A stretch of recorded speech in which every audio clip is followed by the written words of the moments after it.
Welcome to the Land Your Bet Sports Betting Show. We are looking at 8 games here on Friday. Hopefully you checked out the Thursday night video with early looks and a few best bets that I threw in there. I've got 4 more plays here for you guys, all player props after a couple of sides that we put out last night for this 8-gamer. Let's get right into it. Quick reminder to subscribe to the page, jump in the comments, let me know what you guys are thinking as well. We're going to keep looking at what you guys think and take some of that into consideration. Before long, I'd like to be able to put out some community polls and get some of those bets from you guys as well.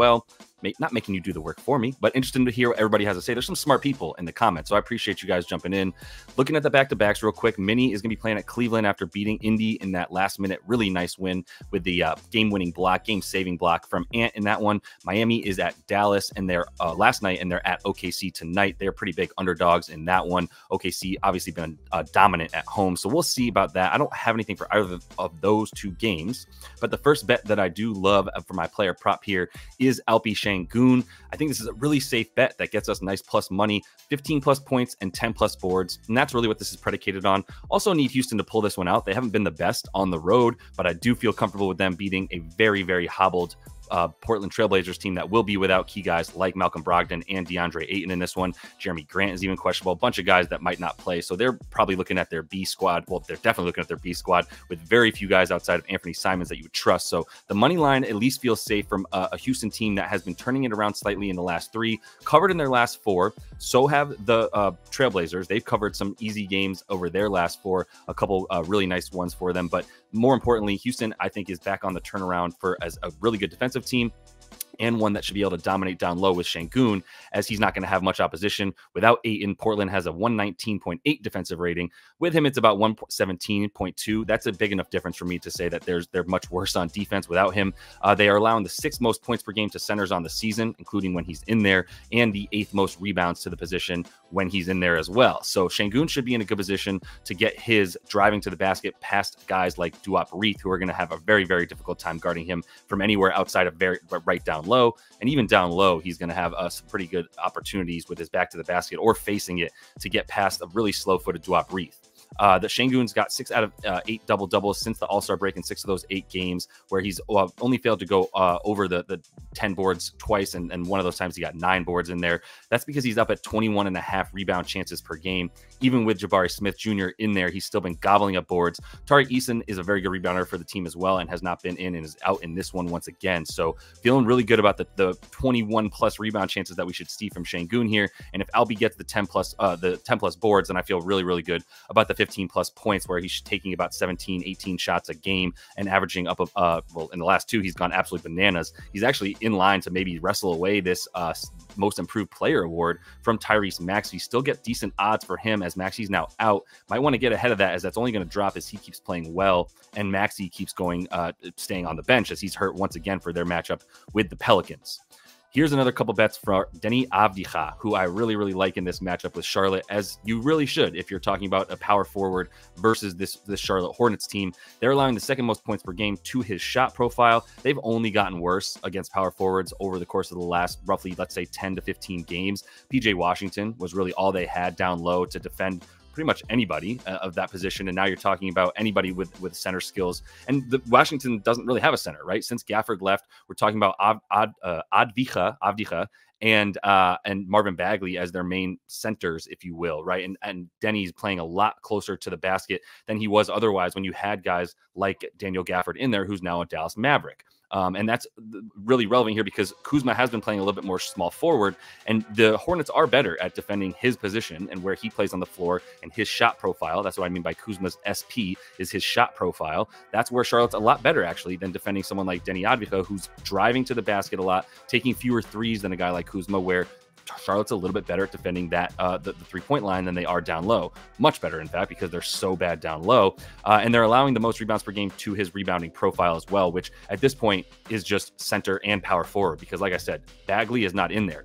With Bagley in there, even in there in the last 10, Avdija, I'm just going to say Denny, my bad. Denny is still averaging the most rebound chances per game for this team, 16.1, averaging 9.1 boards. So that gets us to the 9 boards that we need. But without Bagley in there, he's second in rebound chances over the last 10. He's got about 14.9 rebound chances per game that he's kind of gobbling up away from Denny in these matchups for the Wizards. So I think the Wizards are kind of in line to win and maybe break that streak. I think they really want to get out of that, and they're pretty healthy tonight with only Bagley out as a real rotational player. Landry Shamet questionable. We'll see about him, but I do like the 24.5 points in rebounds for Denny here, and with a full unit. I also like him to get to 10 plus boards at plus 130 on FanDuel. It's also plus 130 for him to get a double-double on DraftKings, but why even mess with that? We can just take 10 boards by themselves and get the plus 130 there. So we're going to go a little bit in on him with 1.3 total units.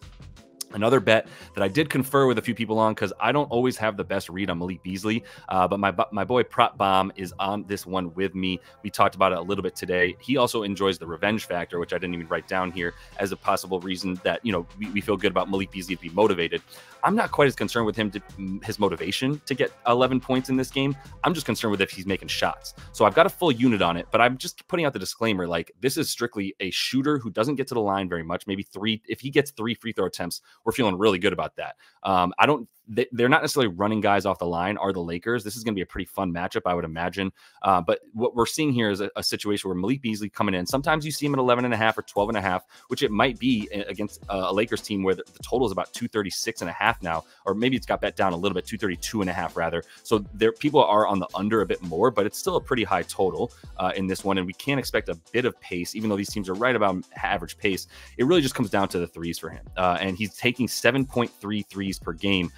That's of his 9.6 field goal attempts. But that's really what I'm looking at here, is like, he's had some bad games. So I think positive regression is coming, and this seems like a good chance to get in front of it, right? You just need him to make the shots. He's taking 10 shots a game. So if he can get back up to about 50% and 50% from 3, 40% from 3 rather, where he's been on the season, if he makes 3 of them, we're golden, right? If he makes 2 of them, I still think we have a good shot to get the 11 points. Just going to need him to finish off those drives a bit when he gets into the lane, where he's pretty good with that floater. He has some pretty decent numbers when he gets into the painted area, outside and inside the restricted area. So with the way that the Lakers are defending the 3, though, that's what we're banking on here, right? Is that Malik Beasley is going to come in and he's going to hit those corner 3s that he's shooting about 3 a game, by the way, which is a really high number against a team that's very bad against the defensive corner on defense versus the corner 3. Even above the break, he's shooting about 4.3 of them, right? As I said here, and that's over the course of the last 7 since the All-Star break. And so I'm going to continue to buy into his volume and just bank on him making a few more open shots against a team that doesn't defend the 3-point line very well, or switch, or any of that stuff, especially with Jared Vanderbilt still out and Gabe Vincent and Christian Wood. So looking at Trey Murphy now, I briefly mentioned him in the video last night with projections as a guy that I was looking at. I thought it might come out at 15.5 points. We get it at 14.5. And here's the thing.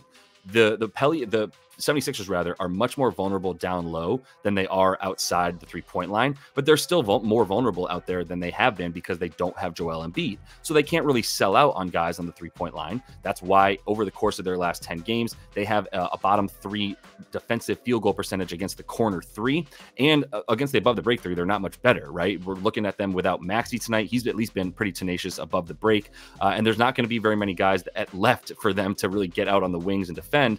And if they do press up too much on the wing and out on the 3-point line, and guys like Trey Murphy, now we're talking about like B-ball Paul Reed as the guy down low, which is where they are absolutely weakest right now for Philly. So I do like Trey Murphy to be able to drive if he needs to, but also to get a ton of threes, where he's shooting 9.3 per game over the course of his last 10, where he's really stepped up on minutes, second on the team, third in points per game. Also 11.8 field goal attempts per game in those minutes is good enough for third as well. So if he's going to have the 3rd highest volume in a game against Philly, like I said, who's super weak where he's shooting from, then I'm going to feel really good about that one. All right, let me review the bets that I put out last night too. I'm still loving this Magic bet -1.5. I haven't bought back into it, but it feels like a good time to keep buying into them to beat this Knicks team, who is definitely in trouble right now. All the research and stuff that I put in there is in the other video, so make sure you check that one out if you want a little bit more of that reasoning behind the Knicks and Magic pick here.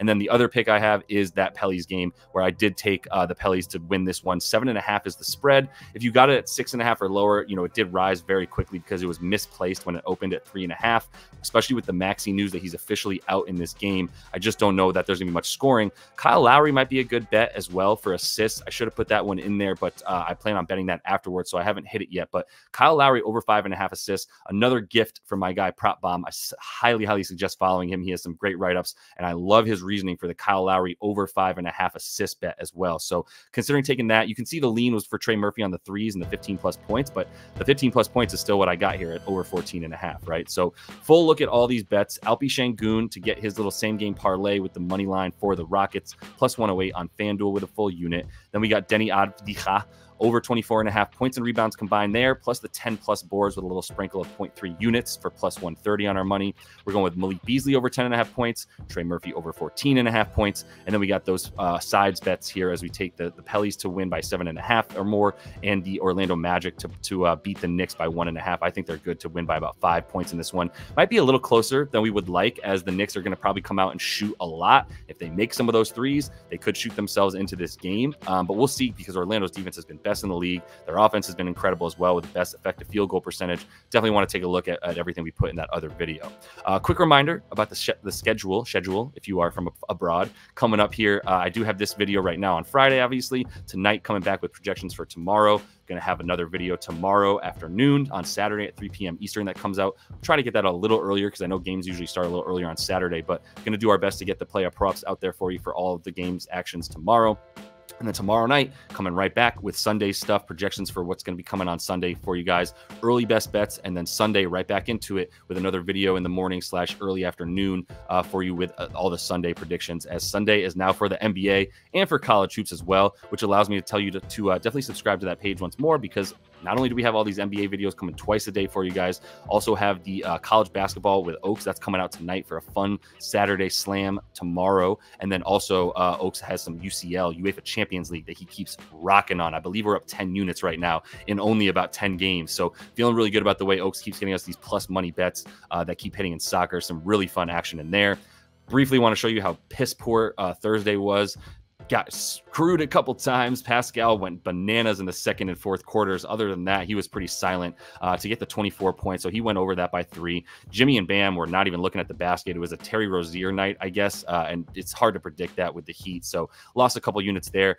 Brandon Pajemski got us hooked there with 15 points and rebounds, but at least we hit the parlay so that we could save some face and only lose 3.1 units. Not a great night, as we see, but we're still feeling good about the way that this season's going. Up 22 units, up nearly 30 on the Playa Props, basically 30 units there. And then the sides and totals are still making a comeback. Parlay is making a comeback now, and we'll see if we can get some ladders going for you guys as we keep moving forward. But that is all the time that I have for you in this one. Continue to follow along. Jump in those comments and let me know what you're thinking. Appreciate the kind words. Appreciate not kind words. I don't really care. Let me know what you're betting and if you disagree with some of the stuff. If you lost money last night, that's tough. I did too. But we're coming back with a vengeance today with these 6 picks. So until I see you next, happy betting.